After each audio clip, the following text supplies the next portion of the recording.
Maintenant, tout le monde parle du changement climatique et donne l'importance beaucoup aux îles qui vont être englouties par les mers. Et personne ne parle des oasis qui vont être englouties par le sable.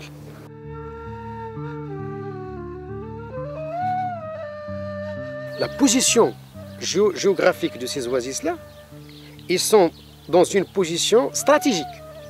Il y a le désert au sud, il y a la Méditerranée au nord, il y a un écosystème qui est établi à travers des siècles, équilibré. La vie oasienne durant les années 60, pour moi, je veux dire c'est un paradis. C'est-à-dire que la vie sociale connaissait ce qu'on appelle une solidarité très importante. L'être humain, il est au cœur en fait de ce système. Quand on parle de la végétation, comment l'être humain il a pu en fait ramener ce système à un système qui est très vivable, très habitable, et un système qui sert à l'homme et l'homme qui sert à ce système. Il se base au niveau de la végétation de trois étages en fait principalement. Il y a donc le palmier qui est à la base, il y a ensuite donc les arbres fruitiers et il y a le troisième étage qui est en bas qui est constitué de tout ce qui est culture maraîchère, etc.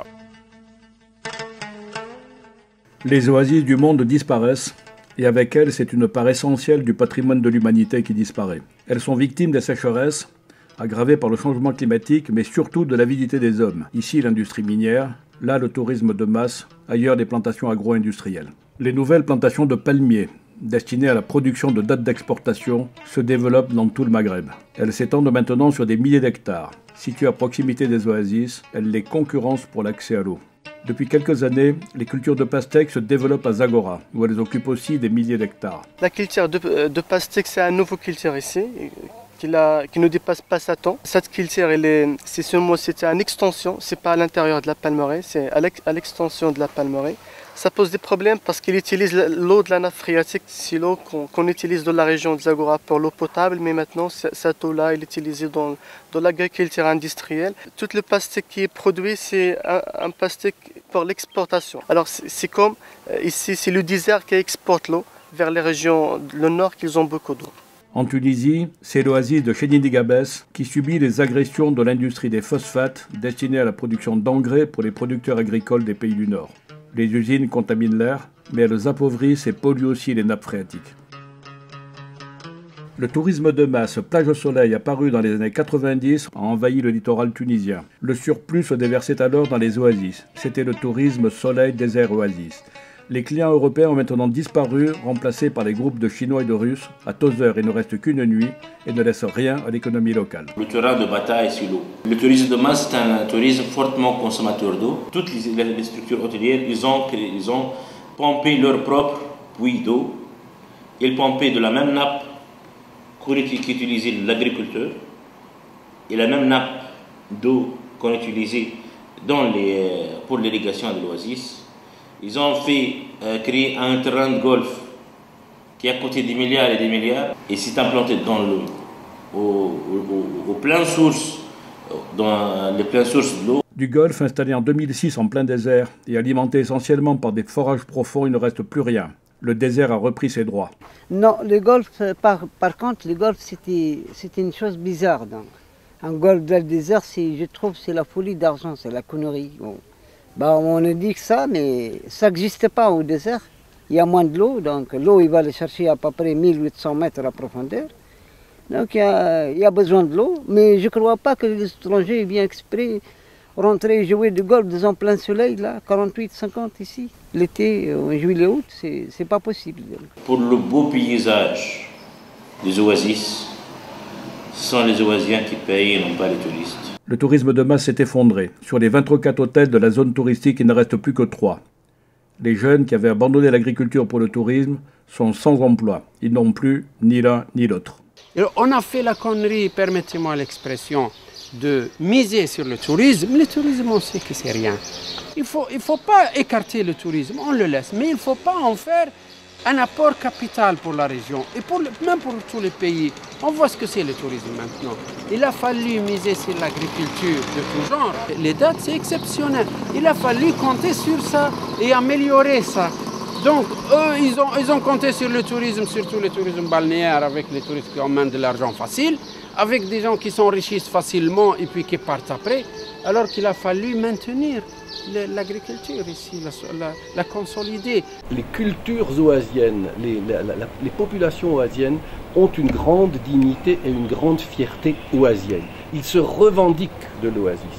Et à travers cela, on constate qu'il y a beaucoup d'associations, des organisations communautaires de base, des groupements de femmes, des groupements d'agriculteurs, qui malgré tout s'accrochent à cette parcelle de terre et d'eau et de végétal. Puisque ces acteurs existent localement, peut-être ce serait une bonne chose de les mettre en contact, en réseau, de partager les expériences réussies ou moins réussies les uns avec les autres, et aussi de porter la voix des oasis au niveau international, ce que nous avons fait par exemple au sommet du développement durable de Johannesburg. Nous sommes allés porter la voix devant les chefs d'État et de gouvernement et nous avons plaidé véritablement la cause des oasis.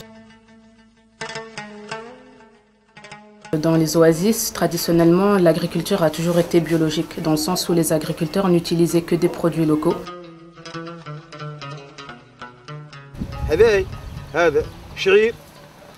ما يسمى عندنا هنا بالصفر نوع من الشعير نحشوه مرتين نزرعوه نحشوه مرتين نعطوه للزواج والمرة الثالثة خلوه باش يعمل لنا نعمة كما هيك معناها هذا باش ناكلوه وفي نفس الوقت هذا نتاع المخضور نتاع رمضان نعملوه مخضور رمضان هذا. Concernant le volet semences, on s'est rendu compte qu'il y a une perte de la biodiversité oasienne qui est liée à plusieurs facteurs. Déjà, en première place, il y a l'âge des agriculteurs producteurs de semences qui est une moyenne de 56 ans. Et en plus de ça, les jeunes qui ne travaillent plus dans l'oasis. النبتة هذه اللي هي الشعير هذا ما عادش منه برشا لأن الفلاحة نقصوا لكن احنا قاعدين نحاولون نحافظوا عليها هي وبعض نباتات من ضمنهم السناريا. مثلا سناريا ما عندناش نوعيه سناريا نوعيه سمحه معناها عندنا في الزرارع عندنا مثلا سلك السفاج عندنا السلك لكن سفاج ماهوش كيما السلك العادي السناريا ما عندناش حاجه سمحه ما عندناش نوعيه سمحه ماذا بنا على الجوده. Il y a aussi la concurrence des semences hybrides que les agriculteurs achètent sur le marché. Elles sont pas chères et en plus ça demande pas de travail parce que c'est vrai que la production de semences est un travail pénible. Et les semences hybrides, le problème qui se pose c'est qu'ils vont l'utiliser, ils vont la planter, ils vont récolter le produit mais ils peuvent pas la reproduire. Et en plus de ça, c'est des semences qui sont pas très adaptées aux conditions climatiques de l'oasis aujourd'hui. هذاك علاش مالحه ونخلي كل الماء اللي تشوفوا فيه هذا تو بعد تشوفوه والشعال هذا لا ينبت هذا كل من الملح. Il y a des conditions qui ont changé, l'augmentation des températures, le tour d'eau qui est de plus en plus long et du coup les semences hybrides ne s'adaptent pas au sol de l'oasis aujourd'hui. Pour le projet semences, on a ouvert donc des sessions de formation qui vont durer sur 6 mois. Et les agriculteurs de l'oasis se sont inscrits librement. On a eu une quinzaine de personnes inscrites, entre des agriculteurs producteurs de semences qui ont abandonné la production de semences liée à des contraintes personnelles ou de terrain, et des jeunes qui sont issus des écoles d'ingénieurs.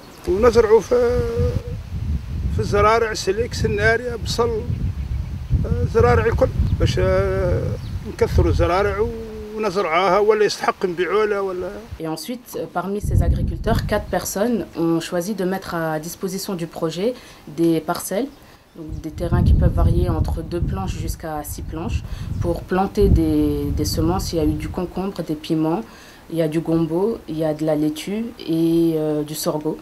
Et ça nous permet en fait à nous de suivre cette production et surtout d'avoir un axe sur le contrôle de la pureté variétale des semences produites. Et ensuite, ces agriculteurs producteurs de semences vont garder une partie pour eux, pour pouvoir la ressemer l'an prochain.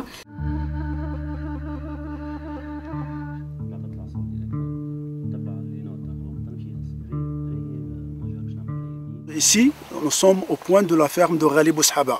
C'est une ferme pilote.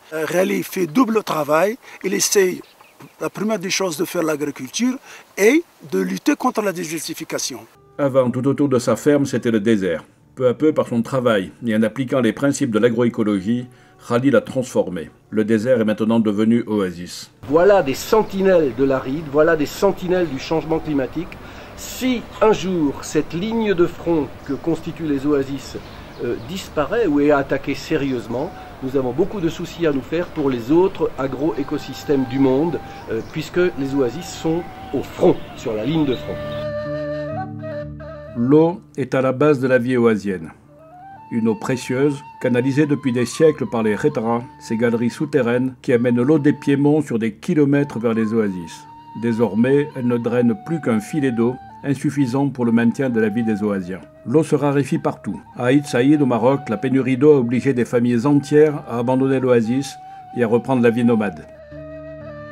À Agoudim, une galerie souterraine longue de 4 km amenait l'eau à l'oasis. Elle était en partie détruite. Avec l'appui du radeau, la population a pu la réparer pour accroître le débit et remettre en culture une partie des terres. La longueur de la galerie souterraine, à peu près 3 à 4 km. À cette longueur, il y a des puits, tous 15 mètres, sert à nettoyer le canal souterrain.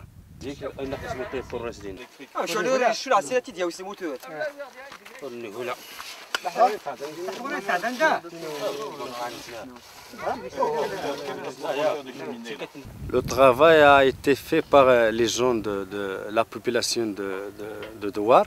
Le travail est difficile, mais la population, ils ont l'habitude de travailler de temps en temps à l'Ahtara.